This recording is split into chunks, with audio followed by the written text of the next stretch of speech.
The big Hall of Fame issue is still who is not getting in, specifically the players most associated with the steroid era, Roger Clemens and Barry Bonds. Both saw their voting totals increase yesterday. Still got a ways to go to get to 75%. It's interesting how views slowly change, though. As we move farther and farther away from the early 2000s, it almost feels like we're watching a different sport, or that was a different sport back then. And that's not to say everybody's clean now. I seriously doubt that. But if you weren't there, it's hard to understand how PEDs caused this seismic shift in the sports world. And we shouldn't forget.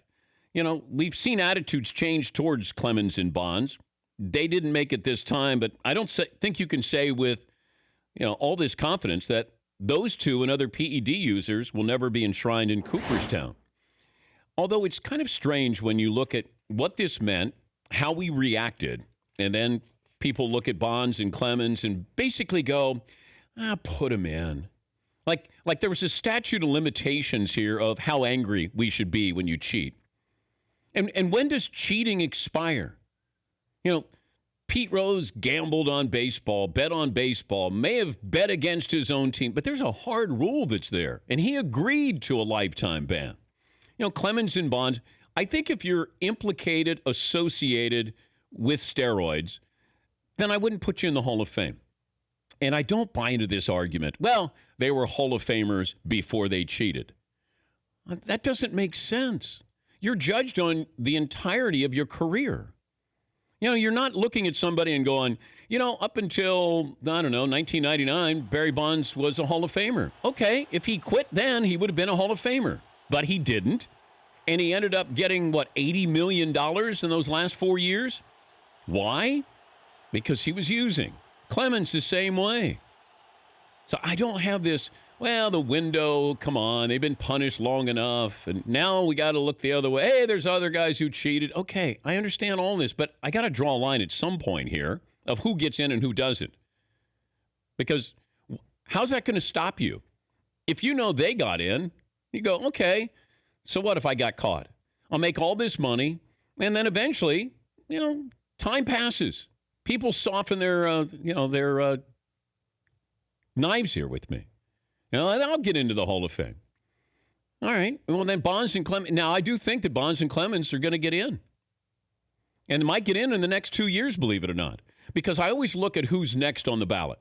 Edgar Martinez didn't get in this time. How can you have the Edgar Martinez DH award and he's not in the Hall of Fame?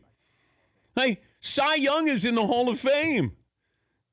Edgar Martinez Award for the best designated hitter. I think Edgar Martinez. Now, we look at the DH and say, well, you're a part-time player. Well, sometimes there are guys in the field who shouldn't be in the field who should be part-time players. Man, they're in the Hall of Fame. Edgar was a great hitter. He played on great teams in Seattle. They didn't win anything, but Edgar, if I'm looking at a closer in baseball or a designated hitter, you're kind of a part-time guy of sorts. Instrumental, important, but, if Trevor Hoffman's getting in, then Edgar Martinez should get in my opinion. That's all. You got Mariano Rivera coming up, first ballot. Derek Jeter, first ballot. Now, where are the other votes going? Because, a lot of these guys, unless they go, I'm not going to fill out my ballot or I'm not going to put anybody else on my ballot. But at what point do we look at A-Rod, who's now back in the good graces of Major League Baseball in America, and he's all of a sudden a different guy? Are we going to soften our stance on what he did? Now he's the spokesperson. He's got the premier job in baseball. He's got Sunday Night Baseball. He's the voice of Sunday Night Baseball as their analyst. Is he going to get in? He was guilty, implicated a couple of times. So I don't look at this and go, I'm going to soften my stance. What's happening is you get new voters. You get younger voters coming in, and they weren't as bothered by steroids because they grew up in the steroid era. Although, how can you have Pudge Rodriguez get in? The commissioner of baseball who oversaw all of this, they get in, and then you can't put Bonds and Clemens in?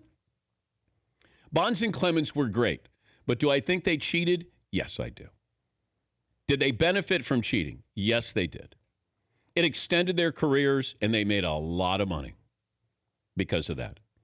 I can't sit here and go, they've been punished enough. Yeah, they've been punished enough. Yeah, that's long enough. No, I'm sorry. We can bring you up for parole. Basically, that's what this is. Every year when you have the vote on the Hall of Fame, it's a parole board hearing. It's a steroid parole board hearing where they sit there and they go, a couple more voters. I don't think baseball writers should go, yeah, you suffered enough. Yeah, you poor thing, you suffered enough. But I think who gets in the next couple of years, and then where do those other votes go? Clemens and Bond. And here's another one. Oh, Curt Schilling's a jerk. Oh, his political views. Game's on the line. Who would you like to have on the mound? Yeah, Curt Schilling's in that small, brief conversation there. Curt Schilling's a Hall of Famer. I don't like his political views. I think he's a whack job sometimes. But I can't argue with what I saw. That dude had brass ones, man. He wanted it. He was great. And that's what you should be judged upon. Because I'm not judging the voters and who they are, but, the voters are going to be judging who these people are, their character. Man, if we go deep dive into character, who knows what you're going to find? Curt Schilling deserves to be in the Hall of Fame. Edgar Martinez deserves to be in the Hall of Fame. I don't want Bonds and Clemens in the Hall of Fame. It's a museum. But if you want to put them in, great. Just put a plaque up that tells people, give the history of the game. I'm fine with that. But you can have like a jerk floor. Like, the basement where, they never got along with the media and vice versa. Yeah, see. Isn't that the Ty Cobb jerk story? Ted Williams, maybe. There are a couple of them in there. A little salty. Yeah. But we get caught up every year, and then it takes away from those who got into the Hall of Fame because it becomes about Bonds and Clemens. But please don't make that argument. They were Hall of Famers before. It's like when somebody says, man, he was a great husband until he cheated on his wife. Okay. Yeah. You don't win an award for that. And they're happily married for 18 years. He was the best husband, father, and then he cheated on his wife. But let's just call him a great father, though. No, it doesn't. He was a great husband. No, that's the same thing that's going on here. You're not a Hall of Famer if you needed to cheat at the end of your career. I don't care when you cheated. You cheated. Using performance-enhancing drugs. Ugh. We'll never get away.